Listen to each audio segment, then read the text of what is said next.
أعوذ بالله من الشيطان الرجيم بسم الله الرحمن الرحيم ثم الصلاة والسلام على أشرف الأنبياء ومرسلين محمد مصطفى صلى الله عليه وسلم. السلام عليكم يا جماعة المسلمين والمسلمات والمؤمنين والمؤمنات. أما بعد أكلنا تغني ستي على فكان كسر باش الشيطان تورما وقف يا مان ستي على تويمي أدمنا نبا لبا وقف يا مسلي محمد مصطفى كانوا كشين نما بقالا كجدي أكا kabela jele foni al-islamiyya foni no de assalamu alaikum wa rahmatullahi ta'ala wa barakatuh. Alhamdulillah bi Allah tanu suma alhamdulillah mi senga Allah tanu alhamdulillah rabbil alamin bi Allah tanu kala barkada. Ni yanye ni kene kan bi dorete. Anya gindo soroni na gindo mindo kabako gindo do. Kabo gaushu karabenta fe jeni. Anya gaushu karabenta to me jeni. Kobe beba do ne ka koye ka wili ka ta doni de nyenyini na nya soro min ta chien ambi baraka ni chien me na soro min ta galoe obi ka bandiya mi ke ka bogo trompe ambo bandiya sekere bo amba yira mo la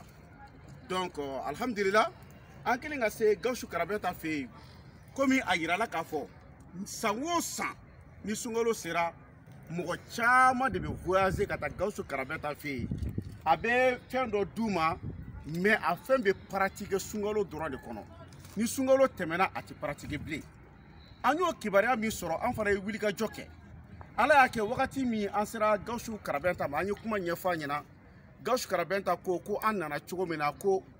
dalu nofe ko niti dalu soro chugo yi ne ko gaushu karabenta ma ngo chugo jumena ako barsa pour que ni dalu ka se ka soro figa san saba nyogo ne ke barala ale bolo pour que ale ka se ka ni dalu takatima parce que dalu mi do kabako dalu do dalu min do dalu gelendu dalu min do subhanallah dalu do dalu mun do musa jabu ka telin kosobe bon ne ko amango tiere la ne fleur mina sisan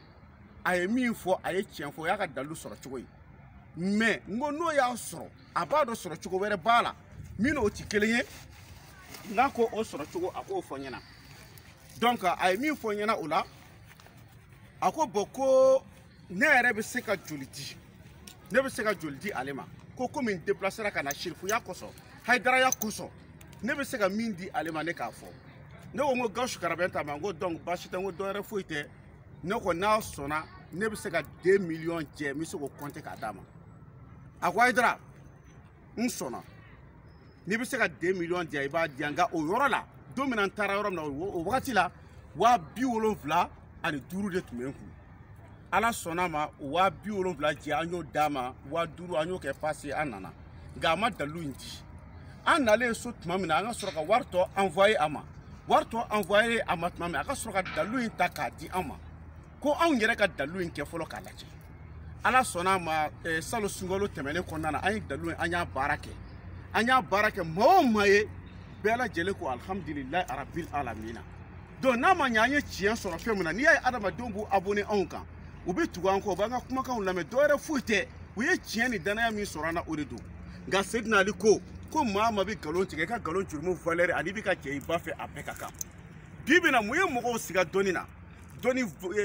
karamogo bandi chara doni kala bandi chara filman chara kalabanci chara c'est-à-dire mogo ta do bu komi ta do bu chemi halu nu emi ko mi ta chien ubi siga o ka chien yere la donc an b'a ɲini ala fɛ dɔrɔn ala ye mɔgɔ minnu da dondala ni kunnaja kama ala ka sɔn olu k'an lamɛn wa ka se ka baara kɛ ni an ka faamu ye dalu in bɛ baara a bɛ baara ni nin yiri in de n'a bɛ fɔ a ma ko pɔnpɔn pogolo nin yiri nin de ye pɔnpɔn pogolo ye donc a kɛlen ka kɛ a dan ma nin pɔnpɔn pogolo min filɛ nin ye i b'a a bɛ baara kɛ ni nin de nin de bɛ labɛn n'a labɛnna a bɛ labɛn n'i y'a labɛn i b'a labɛn cogo di iba ale labɛn k'i to sun de la i y'a faamu n'i y'a labɛn k'i to sun na i bɛ sɔrɔ ka ala tɔgɔ ninnu bɛɛ sɛbɛn a y'a ala tɔgɔ bɛɛ di yan i b'a bɛɛ sɛbɛn n'i y'a bɛɛ sɛbɛn sisan i b'a parfɛnw k'a la n'i y'a parfɛnw k'a la o la sunkalo kɔnɔ i b'i to k'i bolo wusu a la n'i ka haminako ye walahi n ye kale ala ka kuranɛ bonya na a ka bɔ kaleli ma ni ne ye kale kuranɛ na yɔrɔ o yɔrɔ a y'a bila kunna ko nkalon ti ye diɲɛ tɛ foyi ye mɔgɔ ma ka sɔrɔ dan kɛra diɲɛ ye a bɛɛ ni kuranɛ cali ba kun ka n'i bange mɔgɔ bɛ balo ka na diɲɛ kɔnɔ diɲɛ hɛrɛ ɲini de kama wa mɔgɔ bɛ balo ka na diɲɛ kɔnɔ pour que i ka se ka baara kɛ ka di fa ma ka di ba ma ka tila ka taa don alijɛnɛ kɔnɔ mais n'a danna fa ni ba dama ma n'i ma don alijɛnɛ kɔnɔ e tun man kan ka wolo yɛrɛ o b'a yira ko nakun t'i la i y'a faamu donc n bɛ fɛ ka min fɔ ni mɔgɔ o mɔgɔ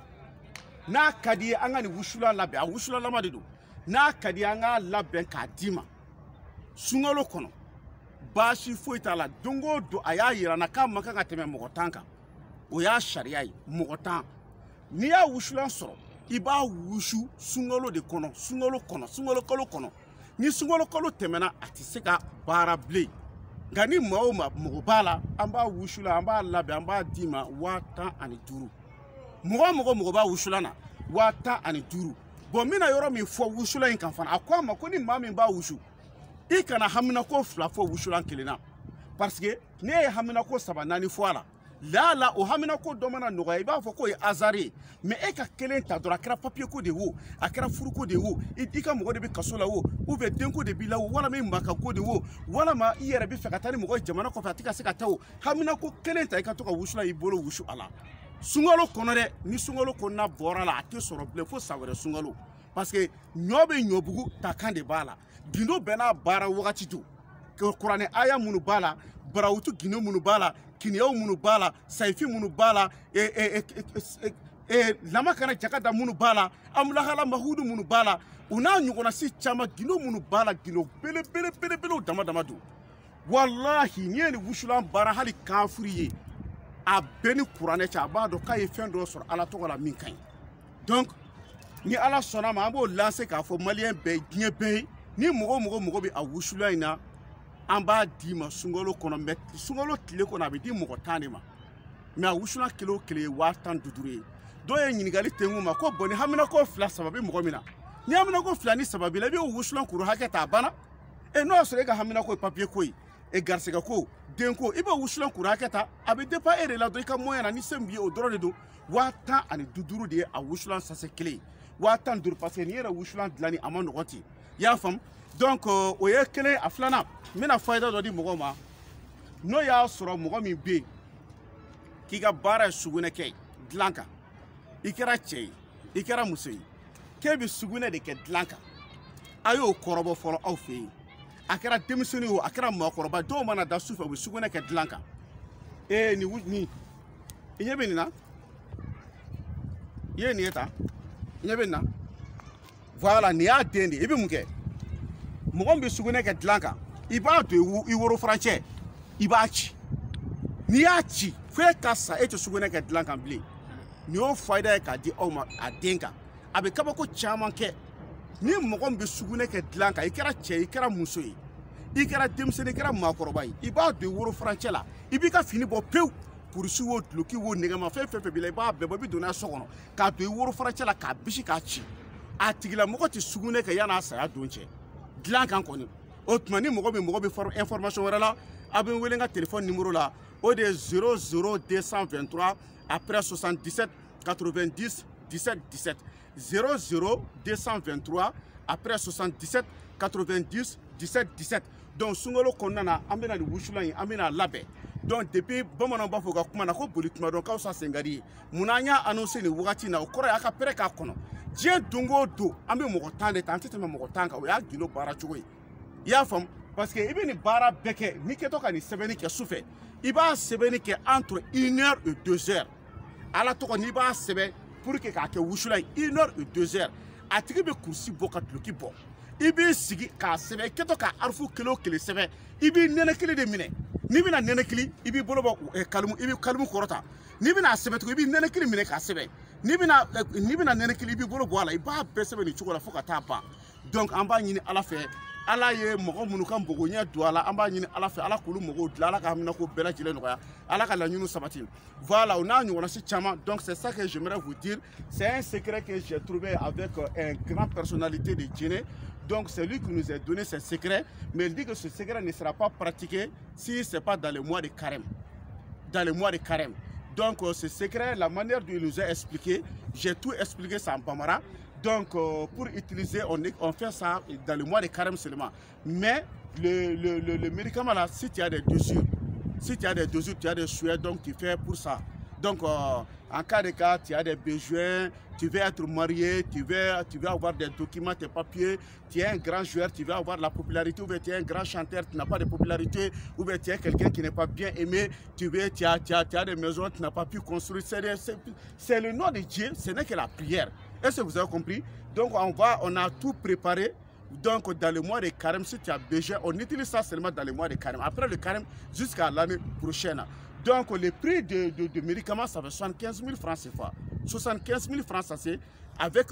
une seule chassée, ça fait 75 000 francs CFA. Avec une seule V, il ne faut pas mettre 2, 3 V. Si tu as 3, 4 V, tu dois prendre le nombre de ces sachets. Donc, en cas de cas, bon, le secret que je viens de donner, c'est Faïda, les gens qui urinent sur le lit, tu es femme, tu es enfant, si quelqu'un urine sur le lit, qu'est-ce qu'il fait? Il met ça entre ses jambes, mais il se déshabille totalement. Il se déshabille totalement, il met ça entre ses jambes. Donc, il explose ça entre ses jambes. Ce type ne va jamais uriner sur le lit encore. Donc, en cas de cas, le coin que vous n'avez pas compris, vous m'appelez sur mon numéro de téléphone. C'est Cheikh Chérif Abdul Aziz Khaïdra du Mali, Bamako, commune 3, Samé. C'est 00223 après 77 90 17 17. 00223 après 77 90 17 17. Tu peux t'éloigner pour que tu puisses enlever toute l'arbre là. Parce qu'il y a des gens qui ne connaissent pas tellement l'arbre là. On appelle ça Pompo Pogolo. Est-ce que vous avez compris? Donc,